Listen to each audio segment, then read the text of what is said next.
अस्सलाम वालेकुम जी। आज की कहानी काफ़ी सबक आमोज़ है और काफ़ी दिलचस्प भी है।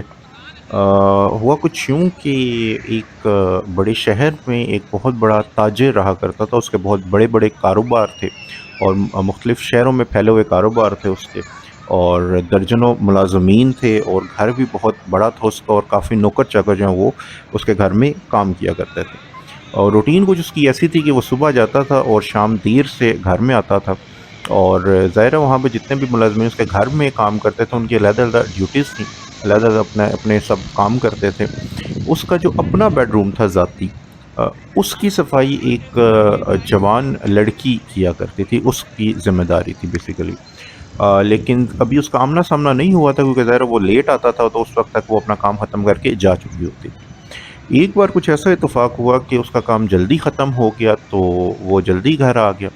जब जल्दी घर आया तो उसने देखा कि एक जवान और खूबसूरत लड़की जो है वो उसका बेडरूम जो है वो साफ़ कर रही है। अब ज़ाहिर है इंसान था, उसके दिल में शैतान आ गया, उसने सोचा कि अगर मैं इस लड़की के साथ कुछ कर भी दूँ, तो मुझे कोई रोकने पूछने वाला तो है नहीं है। ये लड़की अगर शोर भी मचा दे और किसी को बता भी दे, तो कोई एक तो मुलाज़मीन मेरी बात मतलब इसकी बात नहीं मानेंगे, मेरे खिलाफ नहीं जाएँगे। अगर ये कहीं पे जाती भी है, मैं पूरा पुलिस स्टेशन खरीद सकता हूँ, तो मेरे लिए कोई मसला नहीं है। अब जब वो बेडरूम में दाखिल हुआ, तो वो जो लड़की है वो थोड़ी घबरा गई और वो तेज़ी से वहाँ से निकलने लगी, तो उसने एक ज़ोरदार आवाज़ दे के तो उसे रोक लिया। और उससे कहा कि ये इस कमरे की जितनी भी खिड़कियाँ हैं, ये सब जो है वो बंद कर दो और मेरे पास आ जाओ।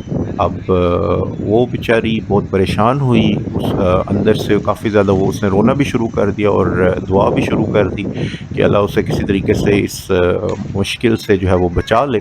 और मालिक जो है वो ज़ाहिर उसके सामने खड़ा था, और काफ़ी पावरफुल, काफ़ी ताकतवर इंसान उसके सामने खड़ा था, तो उसके खिलाफ जा नहीं सकती थी।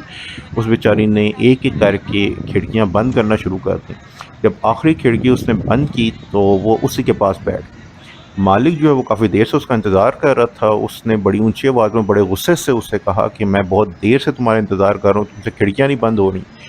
उसने बड़ी इल्तिजा करते हुए कहा और बड़े आजिज़ाना अंदाज़ में कहा कि मालिक, बात ये है कि मैंने तमाम खिड़कियाँ बंद कर दी हैं, लेकिन एक खिड़की है जो मुझसे बंद नहीं हो रही। अब मालिक ने दोबारा गुस्से से पूछा, भई कौन-सी ऐसी खिड़की है जो तेरे से बंद नहीं हो रही, मुझे बता, मैं बंद कर देता हूँ। उसने कहा, जी जिस खिड़की से इंसान हमें देख सकते हैं और मखलूक हमें देख सकती है, वो तो मैंने बंद कर दी है।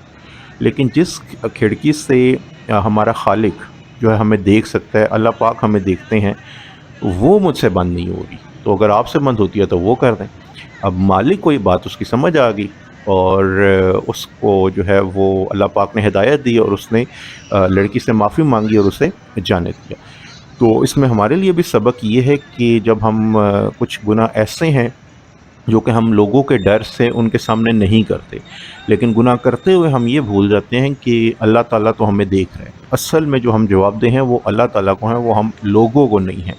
लोगों के डर से हम बहुत सारी चीज़ें छोड़ देते हैं, लेकिन जो रब का खौफ़ है, जो अल्लाह ताला का खौफ़ है, हम बाद औक़ात उसे बहुत ज़्यादा जितनी अहमियत देनी चाहिए, उतनी नहीं देते। तो हमें भी जो है वो अपने ईमान को मज़बूत करने की ज़रूरत है, और ये चीज़ हमेशा याद रखनी चाहिए कि जब कोई नहीं देख रहा होता, तो अल्लाह ताला जो है वो हमें हमेशा देख रहा होता है।